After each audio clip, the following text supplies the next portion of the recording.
బాధితుల్నే నిందితులు చేశారు. తప్పు చేయలేదు వీళ్ళు, కానీ వీళ్లే వాళ్ళని కొడతారు, తప్పుడు కేసు పెడతారు. అలాంటివి కూడా చేసే పరిస్థితి వచ్చారు. ఇంకొక పక్కన సిబిఐ కూడా పనిచేయలేని పరిస్థితి రాష్ట్రంలో. నేను అడుగుతున్నాను అధ్యక్ష, ఇప్పుడైనా సరే ఢిల్లీకి పోయారు. ఓ కిల్డ్ బాబాయ్, ఇది నా క్వశ్చన్ ఫస్ట్ నుంచి ఇప్పుడు అడుగుతున్నా మళ్ళీ. ఓ కిల్డ్ బాబాయ్ ఎవరు సమాధానం చెప్పారు? విజయ్ కుమార్ రాజు గారు, విష్ణుకుమార్ రాజు గారు, మీరు చెప్పాలి ఇప్పుడు. దీనికి సమాధానం దొరికే పరిస్థితి నియర్ ఫ్యూచర్లోనే ఉందా అని అడుగుతున్నా.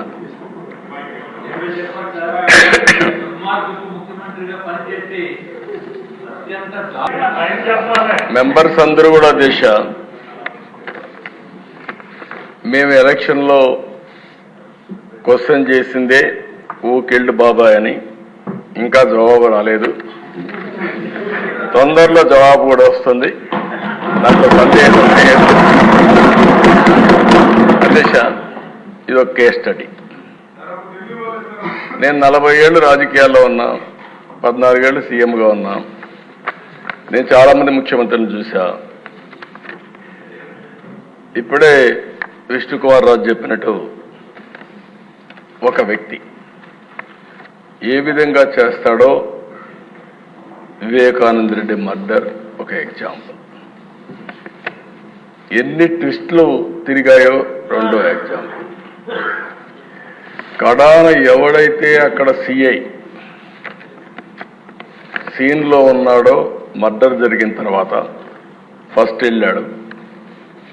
ఈ క్లీన్ చేసే ఆపరేషన్స్ అన్ని చూసిన తర్వాత అతను సిబిఐకి ఇన్ఫర్మేషన్ ఇవ్వడానికి సిద్ధపడితే ప్రభుత్వ దుర్వినియోగంతో అతనికి ప్రమోషన్ ఇచ్చి సిఐ నుంచి డిఎస్పీ తిరిగి సిబిఐ పైనే ఆరోపణలు చేసే పరిస్థితికి వచ్చారు.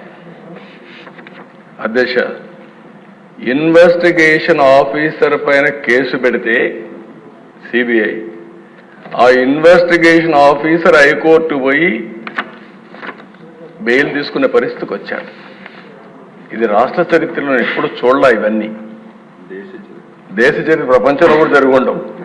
ఈ దేశంలో కాదు, వేరే ప్రపంచంలో ఎక్కడా జరగవు.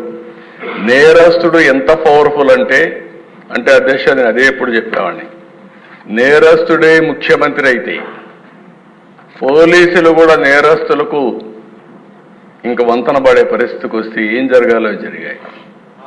అధ్యక్ష, సిబిఐ లాంటి సంస్థ వివేకానంద రెడ్డి మర్డర్లో ఉండే నిందితుడిని అరెస్ట్ చేయడానికి పోయి మేము అరెస్ట్ చేయలేమని తిరిగి వచ్చారంటే కెన్ యు ఇమాజిన్ అధ్యక్ష? తర్వాత కూడా అరెస్ట్ చేయలేదు, ఇప్పటికి కూడా కాదు, బెయిల్ వచ్చే వరకు అరెస్ట్ చేయలేదు. అంటే దీన్ని ఏ విధంగా అభివర్ణించాలనో అర్థం కాని పరిస్థితి. అంటే ఏం చేస్తారో కూడా మనం గుర్తుపెట్టుకోవాల్సిన అవసరం ఉంది అధ్యక్ష. అది అయిన తర్వాత కోడికత్తి డ్రామా చూసాం, గులకరాయి డ్రామా చూసాం. కోడికత్తి డ్రామా పనిచేసింది కానీ గులకరాయి డ్రామా పనిచేయలేదు. అప్పటికి అర్థమైపోయింది ప్రజలకి.